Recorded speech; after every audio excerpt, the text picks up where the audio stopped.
Bonjour à vous et bienvenue sur cette toute nouvelle vidéo de la philosophie de combat qui s'intitule Que faire de sa jeunesse. Cette vidéo rentrera dans la catégorie des vidéos de phronésis. Phronésis, ça veut tout simplement dire la philosophie appliquée. J'ai deux objectifs dans cette vidéo. Le premier, c'est de parler de maximum de tous les sujets, que ce soit l'amitié, le sexe ou le travail ou peu importe, de vous donner un aperçu de ce que peut être la jeunesse, de comment vous pourriez la vivre. Évidemment, tout ce que je vais raconter n'est pas à prendre au pied de la lettre, mais ça peut vous servir de base de réflexion dans votre propre existence.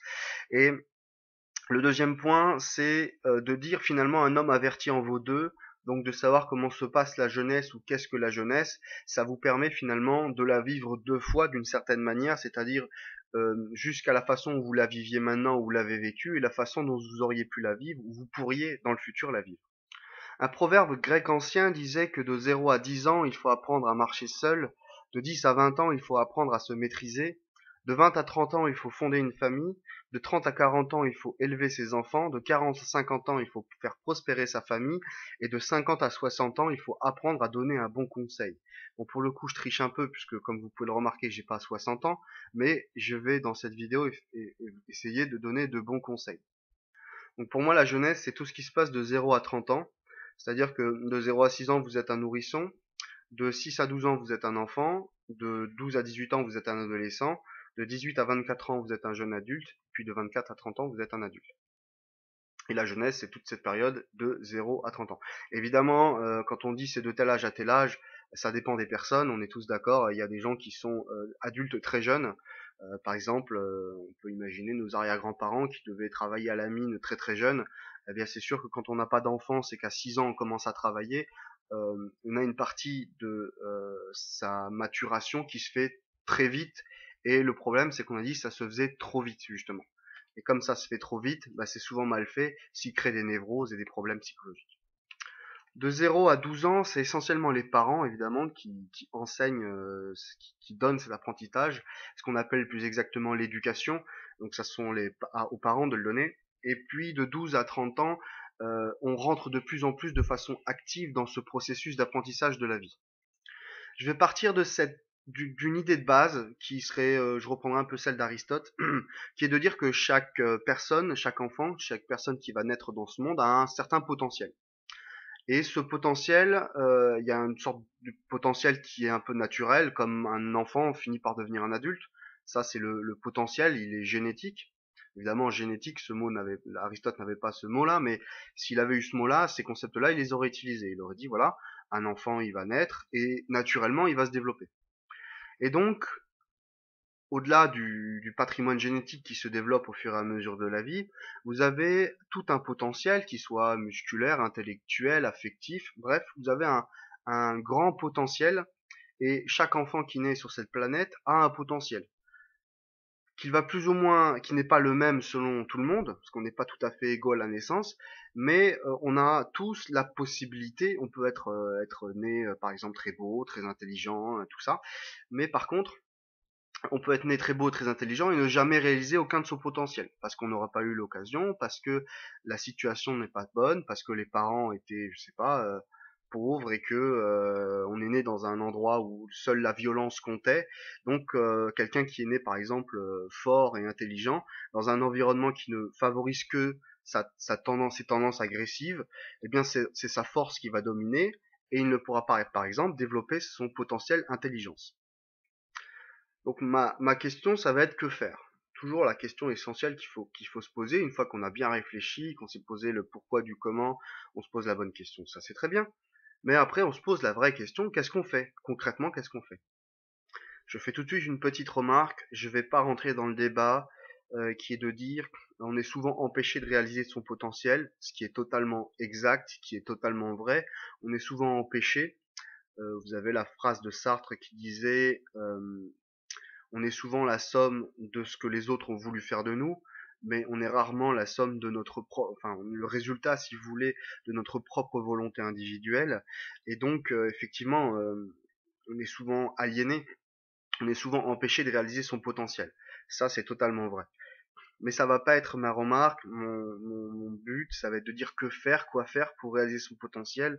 Et peut-être vers la fin, je vous dirai pourquoi c'est pas forcément aussi simple pour tout le monde de le faire.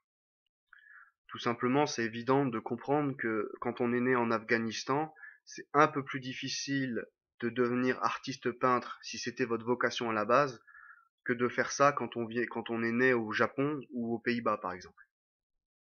Maintenant, je reviens sur ma question, que faire?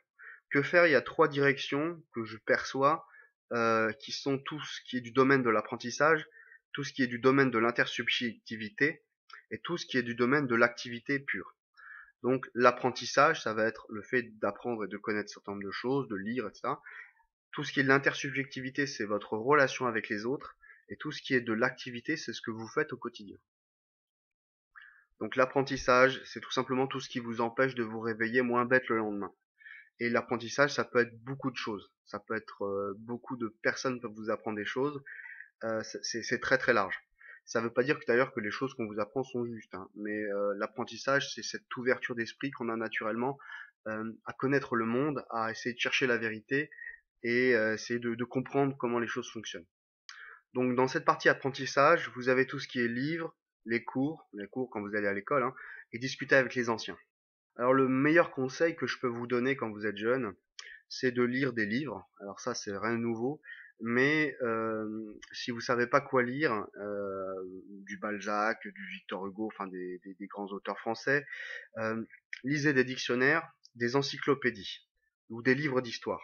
Ça, c'est vraiment excellent. Les dictionnaires et les encyclopédies sont les choses qui, du point de vue de la culture générale et de votre apprentissage de la vie, sont peut-être les choses qui vont vous donner un périmètre intellectuel ou de pouvoir concevoir le plus de choses possible. De lire un dictionnaire comme ça, quand on voit le pavé que c'est, ça a l'air compliqué, mais la centaine d'heures que vous allez dépenser à lire ce pavé, ça va vous aider pendant toute votre vie et ça va ouvrir votre imagination et votre esprit à un nombre incroyable de choses. Souvent dans la vie, on est empêché de faire beaucoup de choses, notamment du point de vue intellectuel, parce qu'on n'a pas les mots pour dire les choses.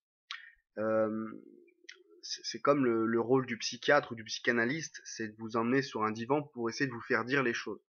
Mais si vous aviez les mots pour vous exprimer, et plus une langue est riche, plus le monde est complexe, et plus vous avez les mots pour dire exactement ce qui ne va pas, ou exactement ce qui va bien, justement, eh bien, cette richesse, elle va se sentir en vous, dans la façon dont vous tournez vos phrases, quand vous lisez de la littérature française, ou quelqu'un qui a pas mal lu, quand il écrit ou quand il s'exprime, on sent tout de suite qu'il a une espèce d'épaisseur, de substance littéraire, qui fait que, au point de vue des mots ou des mots que vous employez, vous êtes beaucoup plus précis et beaucoup plus sûr de vous. Une mention spéciale doit être faite sur les livres d'histoire. Pourquoi? Les livres d'histoire sont très très importants parce que l'être humain fonctionne selon un schéma qui est le suivant: représentation, motivation, action.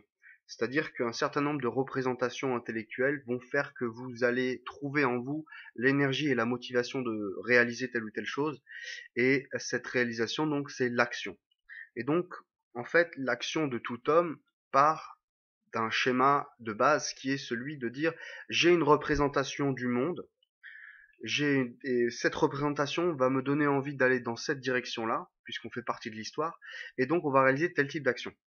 Et le problème, c'est que l'histoire, c'est très important parce que si on maîtrise mal l'histoire ou si on n'a pas bien cherché à étudier l'histoire et lu plusieurs livres d'histoire, eh bien on va avoir une mauvaise représentation qui va quand même nous amener la motivation de faire des choses, les mauvaises choses en fait, de faire des erreurs. Et donc maîtriser l'histoire, c'est maîtriser son avenir en fait. C'est maîtriser ses représentations, c'est maîtriser correctement ce qu'on va faire, ce qu'on doit faire. Mais l'apprentissage, ça peut être des livres, ça peut être aussi des livres audio.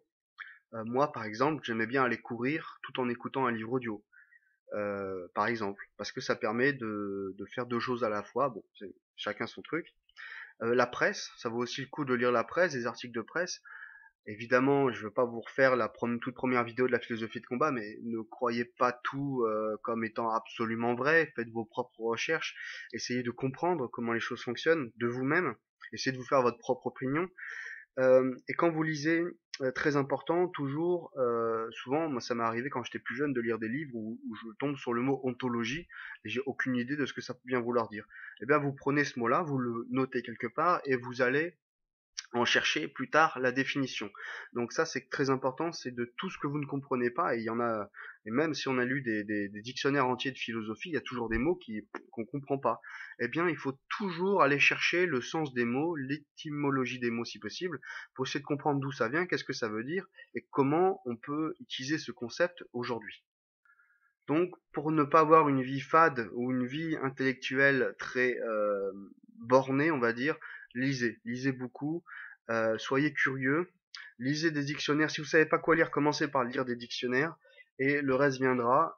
Il faut vraiment mettre de la lecture dans votre vie et d'une façon plus générale, je dirais qu'il faut mettre de l'intelligence dans votre existence, dans la vôtre d'ailleurs, et on verra plus tard dans celle de votre famille. La deuxième petite partie, ça sera de dire, il y a tout ce qui sont les cours.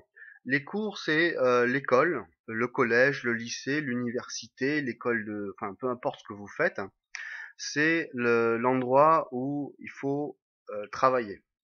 Et il y a un mot qui résume tout ce que je pourrais vous dire sur cet état de fait. Quand on est à l'école, on est un étudiant, on est là pour étudier. On est un élève, on est là pour s'élever intellectuellement. Et donc l'idée, c'est de profiter de ce moment-là pour en absorber le maximum.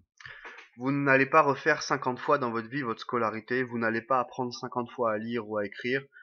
Quand vous êtes à l'école, profitez-en pour en absorber le maximum. Et l'essentiel, si vous devez apprendre à faire qu'une seule chose, c'est ne plus faire de fautes d'orthographe. Ça, c'est vraiment le truc qui fait que la scolarité, quelque part, est réussie ou non. Ne plus faire des fautes d'orthographe, c'est assez simple puisqu'on fait toujours les mêmes si on réfléchit bien.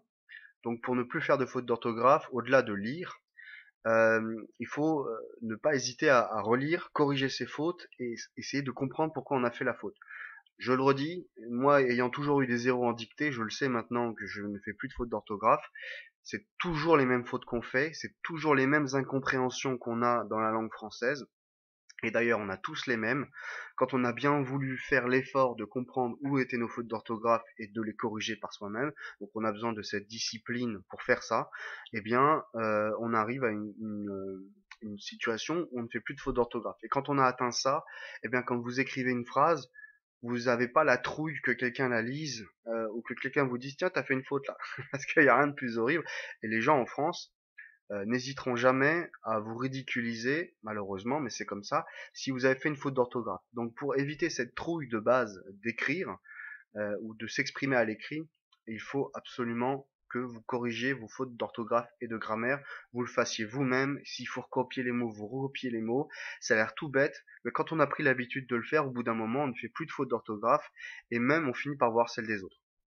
Il vaut mieux être dans la situation où on peut voir celle des autres et avec gentillesse lui faire remarquer que la personne a fait une faute, que les gens voient que vous ayez fait une faute d'orthographe, ne vous le disent pas et se moquent de vous. L'attitude à avoir en cours, j'ai pas toujours eu cette attitude, mais j'ai fini par l'avoir, c'est toujours se mettre dedans, travailler ses cours au maximum, c'est très important, et parce que, comme je l'ai dit, il faut essayer d'en tirer le maximum. Mais c'est pas à l'école qu'on apprend tout, c'est sûr, c'est évident. Quand vous avez l'occasion d'avoir un professeur, posez-lui des questions. Alors je sais qu'en France on dit ça fait très lèche-cul, mais ça on s'en fout parce que l'important c'est de développer son potentiel. C'est pas de savoir ce qu'en pense l'autre. C'est donc si vous avez pas compris, vous dites j'ai pas compris. Vous dites pas j'ai compris alors que vous l'avez pas compris. Vous dites j'ai pas compris. Vous posez les questions que si nécessaire, hein, parce que enfin, le lèche-cul c'est celui qui pose des questions alors qu'il connaît la réponse. Celui qui pose des questions parce qu'il n'a pas compris, lui il est honnête. Et si vous n'avez pas compris une chose et que vous avez un prof, posez-lui les questions, honnêtement. Enfin, pour préparer ces examens, moi j'ai une méthode, c'est la mienne, que j'ai prise de celle de mon père d'ailleurs. Bon, après chaque famille sa méthode, j'imagine. Mais la méthode qui marche le mieux, moi que j'ai eu pour préparer mes examens, c'est de chaque fois que j'ai eu un examen, que ce soit le brevet, le bac, n'importe lequel, vous démarrez un mois à l'avance. Qu'est-ce que vous faites précisément? Un cours, notamment à l'université, les cours ça peut être assez épais, même très épais d'ailleurs. Quand on a beaucoup gratté, noté des tas de copies doubles, ça peut faire une sacrée masse d'informations à apprendre. Ben, vous prenez cette masse d'informations, vous prenez votre cours, vous notez essentiellement tout ce qui est très important, c'est souvent les définitions de telle chose selon machin truc, bon bref, vous notez les définitions, vous notez les schémas, vous notez les phrases, les mots-clés, les idées les plus importantes, et vous résumez tout votre cours en 3 copies doubles. Donc un cours, ça peut être une quarantaine de copies doubles. Vous résumez tout ça en 3 copies doubles en gardant l'essentiel, et cet essentiel, vous l'apprenez par cœur. C'est un très gros travail. Ça peut prendre des dizaines, ça peut prendre même 12 heures, 14 heures d'affilée dans une journée, mais c'est pas grave, parce que quand vous êtes devant votre copie d'examen et qu'on vous pose le sujet sous la table, vous savez quasiment déjà tout de suite quelle note vous allez avoir, parce que la plupart des questions, vous pouvez regarder, ah ça j'ai vu, ça j'ai vu, ça je connais, lui je me souviens de sa définition, etc. Et puis, boum, vous répondez à votre copie, vous rendez la copie, et comme vous avez répondu aux questions de façon juste, il n'y a pas de mystère, il n'y a pas de secret, les résultats suivent. Donc si je dois résumer les idées dont je viens de vous parler, en cours se mettre devant, essayez de tirer le maximum de vos professeurs, posez des questions quand vous n'avez pas compris, révisez soigneusement vos examens, et quand vous aurez fait tout ça, les résultats vont suivre, et il n'y a pas de mystère, quand on travaille, on réussit. Ensuite, une dernière partie de tout ce que peut vous apporter le moment de la vie où vous êtes étudiant, je dirais, c'est tout ce qui est travail personnel. Et pour moi, dans mon cas, ça a été énorme. C'est-à-dire que entre les cours qui sont c'est bien et puis tout ce qui m'intéressait à côté et que j'ai fait à côté, le travail personnel est largement plus important. Comme je dis, à l'école, on n'apprend pas tout parce que de toute façon, l'enseignement qui vous est donné dans une école publique est généralement politiquement neutre et donc il n'est pas bien intéressant en réalité. Il est politiquement neutre, on vous donne des théories qui sont à peu près neutres pour vous donner une image de l'entreprise, une image de fonctionnement politique d'un État qui est très neutre en réalité. Et alors qu'on se rend compte que dans la vie réelle, il y a des passions politiques, il y a de l'humain, quoi. Une théorie est très froide et le monde réel est très humain, très chaud, très chaleureux, il est très bouillonnant, il est difficile à saisir le monde réel, alors que quand on est à l'école, bah, les choses sont un peu froides.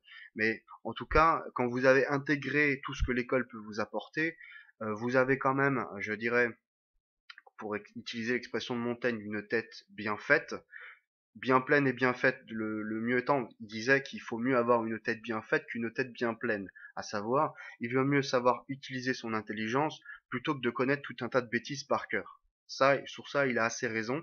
Maintenant, je rajouterais cette idée que le mieux étant les deux, c'est-à-dire une tête bien faite et une tête bien pleine. C'est-à-dire avoir beaucoup de connaissances et savoir correctement les utiliser. Revenons sur le travail personnel. Le travail personnel, ça a été d'acheter des livres, euh, donc de lire de moi-même, hein, en entrant des cours. On passe 4 heures à lire un livre et on prend des notes d'ailleurs. Enfin, on essaye de prendre des notes et de pas les perdre, ce qui est mon cas, mais c'est pas grave. On prend des notes, on essaye de réfléchir à ce qu'on a lu. On va on va écouter un livre audio, puis on part aller faire un footing par exemple. On va comment dirais-je, on va regarder une conférence. Et Dieu sait si des gens qui s'expriment sur Internet, comme moi, de bien meilleure qualité sans doute, il y en a plein. J'ai découvert récemment d'ailleurs un type qui fait des vidéos sur YouTube qui sont très très bien. Je crois que son nom de YouTuber, comme on dit aujourd'hui, c'est Hygiène Mentale. J'ai découvert ça il y a pas longtemps, j'ai trouvé ça très très bien. C'est quelqu'un qui fait de la zététique. Si vous voulez savoir ce que c'est, découvrez ça, allez voir. C'est vraiment très intéressant. J'ai beaucoup apprécié ses vidéos, pour le coup. Donc c'est ça du travail personnel, c'est-à-dire que personne ne vous a rien demandé, mais vous faites quand même tout un tas de recherches à côté. C'est-à-dire qu'à côté de ce que vous demande l'école, d'une façon très académique, il y a tout ce qui vous fait à côté, toutes les recherches que vous faites à côté. Et ça peut être monstrueux, parce que le nombre de choses à découvrir entre la lecture et la lecture de dictionnaires, la lecture de romans, entre les conférences sur tel ou tel sujet qui vous passionne et vous intéresse, la liste, et le nombre de choses à faire est très très long et ça prend énormément de temps. Mais ça vaut vraiment le coup. Je veux dire, quand on est jeune, si on veut réaliser un minimum son potentiel, je dirais que il faut vraiment y aller à fond. Euh, on verra qu'il faut faire attention à une chose, c'est de pas tout prendre pour argent comptant. Je le redirai et j'expliciterai plus tard dans la vidéo ou dans d'autres vidéos l'idée qu'il y a beaucoup d'escrocs dans la vie réelle, dans la vie de tous les jours, comme sur Internet. Donc, je veux dire, il y a vraiment énormément d'escrocs. Euh, Donc il faut se méfier, mais disons que si on part de cette idée qu'il faut développer son potentiel personnel, le travail à l'école, tout le travail perso que vous pouvez faire à côté est essentiel. Et la France, et on a de la chance de vivre dans ce pays qui s'appelle la France, où il y a des bibliothèques partout, qui sont gratuites, qui sont remplies de milliers et de milliers d'ouvrages que vous pouvez aller consulter, lire. Ça prend du temps, mais c'est passionnant, on découvre des tas de choses, et je vous incite vraiment à le faire. Un troisième élément très important de l'apprentissage, ça sera ce que j'ai intitulé rapidement discuter avec les anciens. En bref, discuter avec les gens qui sont plus âgés que vous. Alors évidemment, on va éviter l'argument débile qui est de dire les gens sont plus âgés donc ils ont raison. Non, c'est pas parce qu'on est plus vieux qu'on a plus raison. Vous connaissez, il est drôle. Vous connaissez peut-être le proverbe turc très drôle qui dit que si la longueur de la barbe faisait le philosophe, eh bien alors les chèvres seraient des prophètes. Donc ça veut bien dire que c'est pas plus on est vieux, plus on est intelligent, sage, magnifique, extraordinaire. Non, plus on est vieux, plus on est vieux. Mais les gens qui sont plus âgés ont vécu déjà, ont été jeunes avant vous, ils ont été adultes avant vous, et vos grands-parents ont été des adultes matures avant vous. Donc ils ont sans doute des choses à vous apprendre. Alors, dans cette idée d'apprentissage, évidemment, les parents jouent un très grand rôle, et même souvent, ils jouent le rôle le plus important dans beaucoup de cultures sur la planète Terre. La parole du père est très écoutée, très importante, et elle prime d'ailleurs souvent sur la parole d'un autre. C'est-à-dire qu'on écoute si son père a dit que, c'est que c'est vrai. Et on a un attachement affectif très très puissant par rapport à la parole du père. Mais bon, ou même encore plus fort peut-être la parole du grand-père. Mon grand-père faisait ci. Les gens parlent toujours avec émotion et bienveillance de leurs grands-parents, sauf si c'était des vieux connards, mais a priori c'est pas toujours, c'est rarement le cas. Et donc on a souvent comment dirais-je, un rapport très émotionnel, très affectif à nos parents, nos grands-parents. Alors, c'est très important d'écouter ce qu'ils ont à vous dire, parce que déjà votre situation ils l'ont vécu avant vous. Euh, Ils sont souvent de bons conseils, comme je l'ai dit, entre 50 et 60 ans, il faut apprendre à donner un bon conseil. Eh bien, vos grands-parents ont souvent des bons conseils à vous donner, écoutez-les. Euh, Maintenant, on peut se retrouver dans une situation où ils ont rien à nous apprendre. C'est malheureusement aussi très fréquent. C'est-à-dire que vos parents et vos grands-parents vous donnent des conseils qui ne servent à rien, qui sont nuls ou qui ne sont vrais que dans certaines situations. Et malheureusement, la situation dans laquelle vous êtes et dans laquelle ils sont est très différente. Ça ne veut pas dire qu'ils ont rien à dire ou qu'ils sont pas intéressants. Ça veut dire que malheureusement, ils peuvent pas forcément vous donner ce dont vous avez besoin pour vous développer personnellement. Un exemple tout simple est si vos parents ou vos grands-parents vous parlent de, je sais pas moi, du communisme par exemple ou du syndicalisme, et que vous en parlez à votre époque en 2016, vous parlez plus du tout de la même chose. Quand les gens vous parlent par exemple du communisme après la Seconde Guerre mondiale en France, ils vous parlent d'un parti qui faisait presque 30% des voix. Ils vous parlent d'un parti extrêmement puissant. Ils vous parlent d'un parti qui avait le support de l'URSS. Donc on parle pas du tout de la même chose quand on parle aujourd'hui du Parti communiste où l'URSS s'est effondré ou qui fait plus que 2% des voix dans les élections. Donc on parle plus du tout de la même chose. Donc voilà le fait qu'on a du mal souvent à parler de la même chose entre générations. Euh, donc discuter avec ses parents quand ils ont un peu eux-mêmes réfléchi à leur propre jeunesse ou à ce que c'est de vivre. Ils ont souvent des tas de choses intéressantes à vous dire, et même un mauvais père peut donner un bon conseil.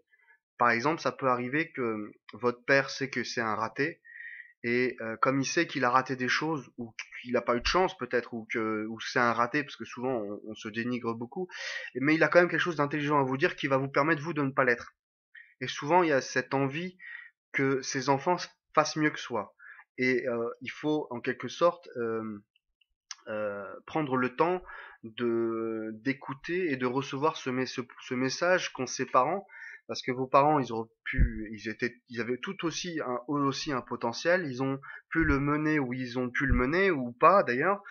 Enfin ils sont allés jusqu'où ils pouvaient et puis ils aimeraient bien que vous fassiez mieux qu'eux, alors ils essayent de vous donner des conseils mais ils savent pas trop comment faire, enfin bref c'est souvent un peu compliqué. Ensuite il faut élargir, ça vaut toujours le coup d'écouter son frère ou sa sœur, ça vaut toujours le coup aussi d'écouter ses oncles et ses tantes. Les oncles et les tantes ont des choses aussi à raconter. Souvent, on a moins une relation affective avec ses oncles et ses tantes, mais c'est quand même intéressant de savoir ce qu'ils ont à dire. Euh, tout ce qui est parrain et marraine, alors ça c'est dans la religion catholique, mais chez les chrétiens, on a un parrain et une marraine quand on est quand on est baptisé, je crois, ouais. Donc on a un parrain et une marraine, ça peut toujours servir. Pensez par exemple à une époque où les gens partaient à la guerre. Si votre père partait à la guerre et qui se faisait tuer, vous aviez toujours en quelque sorte une père ou une mère de substitution qui s'était engagé devant Dieu à comment dirais-je, à remplacer ce manque suite au décès. Et donc ça peut être aussi une source d'inspiration dans sa vie, son parrain et sa marraine. Moi par exemple j'ai un parrain qui est une véritable source d'inspiration. Euh, Rajoutons dans cette idée de discuter avec les anciens, les professeurs, alors que ce soit vos professeurs à l'université, au collège, au lycée, mais aussi tout ce qui est professeur de sport. C'est intéressant de connaître leur histoire. Par exemple, vous faites du tennis, ou vous faites de la boxe, je sais pas, et vous avez un vieux prof de boxe, et c'est toujours intéressant de discuter avec lui sur la diététique, sur comment s'entraîner, sur essayer de se connaître ses trucs et astuces, ses bons conseils à lui pour améliorer son niveau ou pour même mieux vivre au quotidien. Souvent, c'est aussi une excellente source d'information. Et puis, je le rajoute parce que ça me semble important. Discuter avec les anciens, pour moi, c'est aussi, je placerai dans cette catégorie tout ce qui est directeur spirituel. À savoir, ça peut être un prêtre, un imam, un rabbin ou un pope ou je ne sais pas. Bref, une autorité religieuse. Alors, moi personnellement, je suis agnostique, donc je dis que je ne sais pas, en quelque sorte. Mais j'ignore pas que ces gens-là aussi, surtout quand ils sont de bonnes intentions, c'est-à-dire qu'ils n'ont pas d'intention politique bizarroïde, mais quand ils sont de bonnes intentions, quand ils veulent vraiment donner des bons conseils aux gens qui les écoutent et qui les suivent ou qui croient en Dieu, ce n'est pas à négliger. On caricature beaucoup les gens qui sont religieux et on caricature encore plus les gens, comment dirais-je, les gens qui ont fait des écoles de théologie pour apprendre à enseigner la Bible, le Coran, etc. Ne pas sous-estimer ces gens-là dans l'intelligence qu'ils peuvent avoir dans leurs propos et dans leur façon de voir le monde. On peut trouver de l'intelligence, même si on est athée, on peut trouver des belles paroles, des choses intelligentes qui sont dites par un prêtre ou un rabbin, ou un imam, ou n'importe quel directeur de conscience. On peut trouver des belles choses intelligentes qui sont dites, qui nous inspirent, même si on ne croit pas en Dieu. Et donc, il ne faut surtout pas négliger cette piste parce qu'elle existe aussi. J'aimerais faire une petite remarque sur ce que je viens de vous dire, euh, qui est la suivante. C'est dommage que quand on est jeune, on croit qu'on sait tout et qu'on n'écoute pas la parole des gens plus âgés que nous. Et il faut savoir que par rapport aux gens plus anciens qui ont plus d'expérience, il y a un véritable désir de transmettre le savoir. Donc normalement, ça devrait concorder naturellement entre d'un côté le désir de connaître le monde de la part de la jeunesse, enfin, si on n'est pas trop arrogant en tout cas, et puis de l'autre côté, il y a un véritable désir de transmettre et donc ce désir existe et il faut, si vous voulez, l'utiliser en quelque sorte à son avantage. Deux excès à éviter de la part de cette relation entre celui qui veut connaître le monde et celui qui donne cette information-là. La première, c'est le zilote, c'est-à-dire celui qui fait tout ce que vous lui dites de faire et celui qui prend tout ce que vous dites comme parole d'évangile. Donc, faut un peu éviter ça. Et de l'autre côté, c'est ce qu'on appelle la cuistrerie. Et la cuistrerie, ça veut dire de parler comme d'un expert d'un sujet qu'on connaît pas du tout. Et donc éviter un peu le, celui qui parle d'une chose qu'il connaît très mal et qui en parle comme si c'était l'expert international reconnu, et de l'autre celui qui prend par parole d'évangile toutes les bêtises que l'autre lui raconte. Enfin, on peut éviter ça aussi.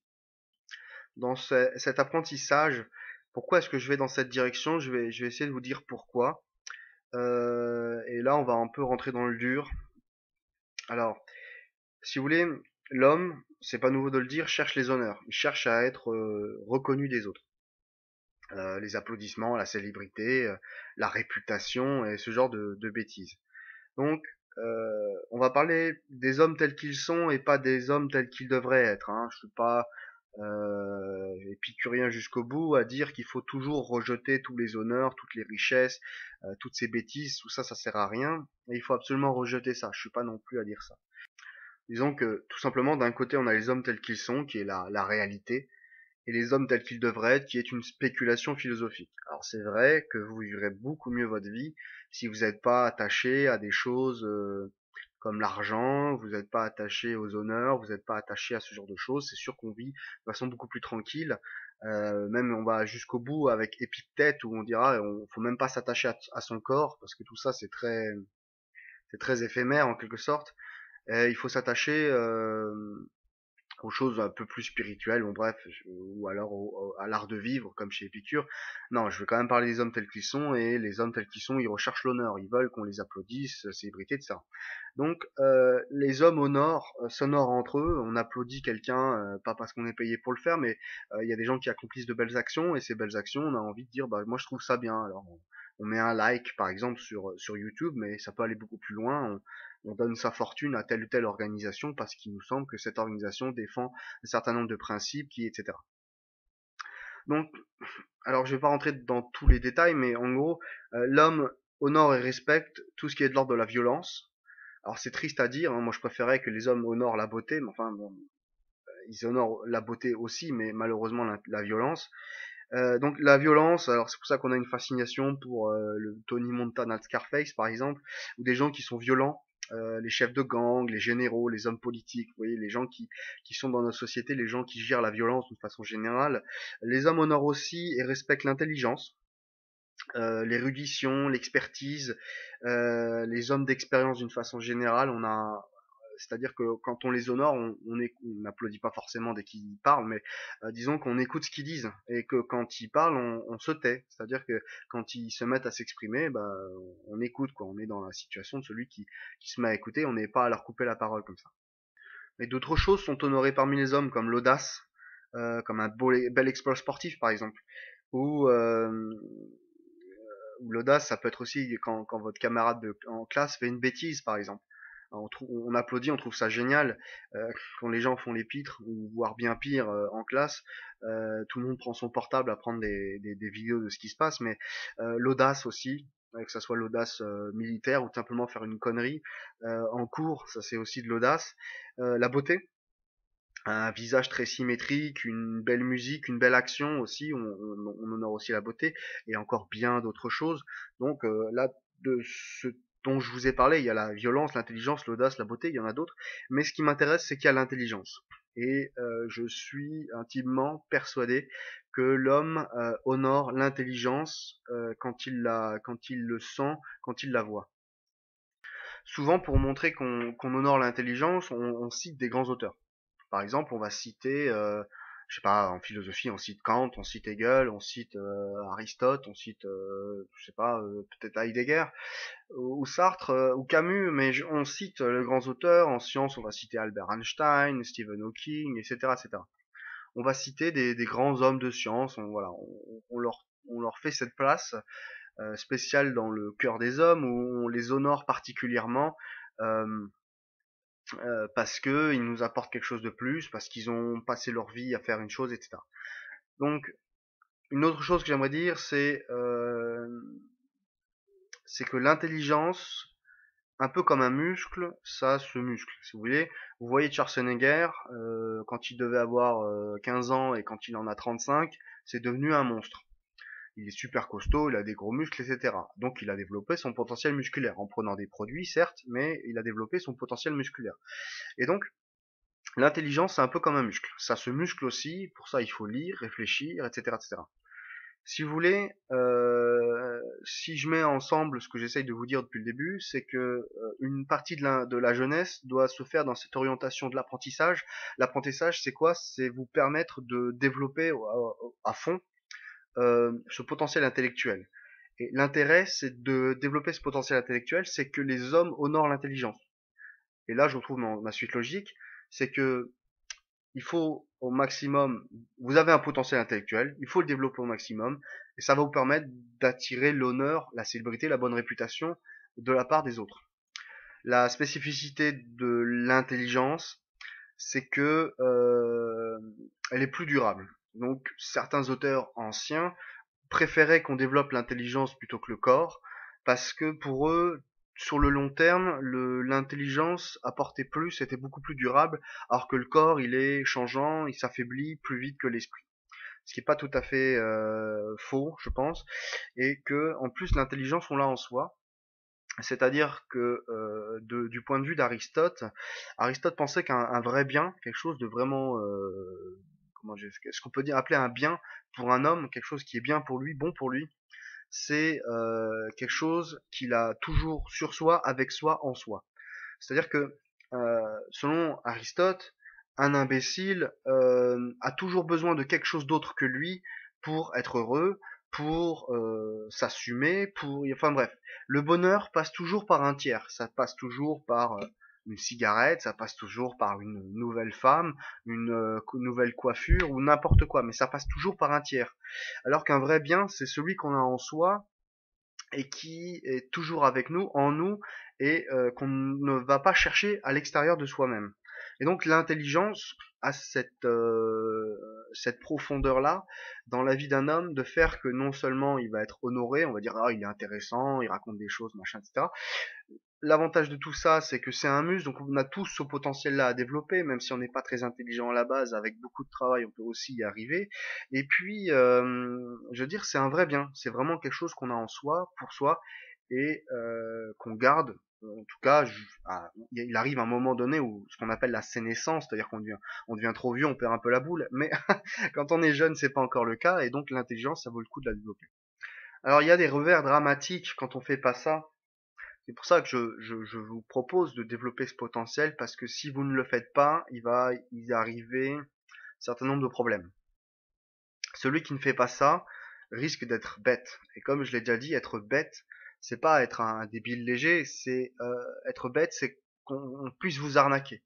C'est quelqu'un qui tombe dans les pièges. Quelqu'un de bête, c'est quelqu'un, on lui tend un piège, on lui dit marche tout droit, il tombe dans le piège. Exactement. Alors que ça soit un piège, on imagine un piège dans la jungle, ce genre de bêtises. Un piège, ça peut être aussi politique, intellectuel, ça peut être très très complexe, un piège. Ça peut être, voilà, il y a mille et une façons de piéger une personne pour son propre intérêt. Et pour éviter d'être piégé voilà, de se faire piéger, il vaut mieux avoir une intelligence qui fonctionne bien.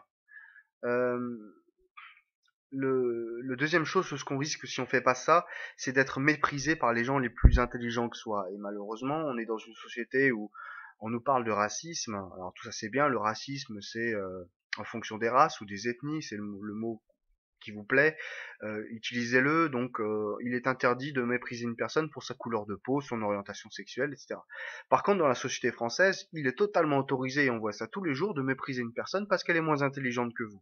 C'est triste, mais c'est comme ça que la France fonctionne. Un jour, peut-être, on aura atteint un niveau de sagesse où on se dira, il ne faut jamais mépriser quelqu'un parce qu'il est plus bête que nous. Il ne faut jamais essayer d'arnaquer quelqu'un parce qu'il est plus bête que nous, etc., etc. Mais dans les conditions telles que je vois la vie telle qu'elle se passe, pas besoin d'ailleurs d'aller très loin, de parler de théorie du complot ou tout ce genre de bêtises, il suffit juste de voir comment les gens se moquent de vous quand vous faites une faute d'orthographe. Pas besoin d'aller plus loin que ça. Les gens, quand vous faites une présentation PowerPoint par exemple, et ben vous faites une faute d'orthographe dans votre présentation PowerPoint, les gens ne vont ne voir que ça. Vous pouvez dire les choses les plus intelligentes du monde, vous pouvez être passionné par ce que vous faites, dire vraiment, révéler à tous les gens dans l'auditoire quelque chose d'extraordinaire. Vous avez fait une faute d'orthographe, on ne voit plus que ça, et on va se moquer de vous à cause de ça. Et malheureusement, on est dans un pays où les gens ont, c'est triste, mais c'est comme ça, rien n'empêche quelqu'un d'intelligent enfin rien n'empêche, presque rien n'empêche quelqu'un d'intelligent d'arnaquer, de mentir et de voler quelqu'un de plus bête que lui.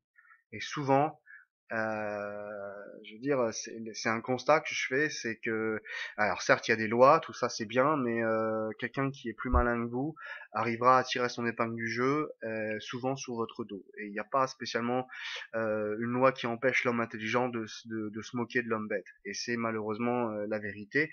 Pour éviter d'être le dindon de la farce, pour éviter de se faire avoir, mieux vaut avoir préparé tout ça dans sa jeunesse, cette intelligence qui va vous permettre de ne pas tomber dans tous les pièges. Le pire dans toute cette histoire, c'est que quand vous faites une faute d'orthographe, par exemple, et que vous ne voyez pas que vous l'avez faite, ben vous le voyez pas. Donc les gens qui voient cette faute d'orthographe que vous avez commise et donc qui vont vous se moquer de vous, vous mépriser, vous le savez même pas pourquoi en fait. C'est ça le pire. C'est-à-dire que quand on est bête, on sait même pas pourquoi les gens se moquent de vous. Parce comme on ne voit pas la faute d'orthographe qu'on a faite quand on a écrit, les gens se moquent de vous, vous savez pas pourquoi. Parce que vous ne le voyez pas, parce que vous n'arrivez pas à le conceptualiser, à précisément à faire la synthèse de ce qui ne va pas. Et donc vous êtes toujours dans cette espèce d'angoisse où les gens vont se moquer de vous. Et c'est très très violent en France, hein, c'est triste, mais c'est comme ça. Et donc il faut surtout ne pas être dans un état où, comme l'aurait dit, je sais pas, Spinoza, on est affecté par rien du tout, on ne perçoit rien du monde en quelque sorte, et puis tout nous passe à côté, et quelque part la vie est triste, et puis les gens en profitent, c'est ça aussi, quoi. De ne pas maximiser les potentiels de son apprentissage, c'est aussi se fermer des portes. C'est-à-dire que si vous pensez que vous savez tout, vous êtes un crétin, c'est sûr. Même les plus grands philosophes, les plus intelligents, les gens à 180 de QI s'il le faut, même plus, ont bien pris conscience du fait qu'ils ne savent pas tout. Et donc, si vous pensez que vous savez tout, que vous n'avez pas besoin d'apprendre, vous allez de toute façon vous fermer des portes. Fermer des portes à certains postes, à certaines responsabilités, parce que vous aurez fait les erreurs que n'aurait pas fait quelqu'un qui est plus conscient, plus intelligent que vous. Euh, Ça, c'est plus grave. Une phrase de Thalès, l'un des premiers philosophes occidentaux, Thalès, qui disait euh, comme tu as traité tes parents, tes enfants te traiteront. Alors, quand on euh, méprise, alors il y a deux sens à cette phrase, hein. Euh, le premier, c'est que quand on n'a pas voulu apprendre de ses parents, eh bien vos enfants ne risquent pas de vouloir apprendre de vous, parce que vous aurez rien à leur enseigner. Et euh, ça veut dire que doublement, c'est au niveau de l'apprentissage, quand on n'a rien appris, qu'on ne sait rien, et qu'on a des enfants, on n'a rien à leur apprendre, et on risque de se faire mépriser par sa femme et ses enfants. Et ça, c'est encore pire que tout. C'est-à-dire que quand on est jeune, on est joli, on est agréable, on raconte des bêtises, on rigole, etc. On a un foie en béton, on picole, ça c'est très bien. Mais au bout d'un moment, quand on a une femme et des enfants et qu'on n'a rien à raconter, qu'on est chiant comme la mort, que à part le football et la picole, on n'a rien à dire.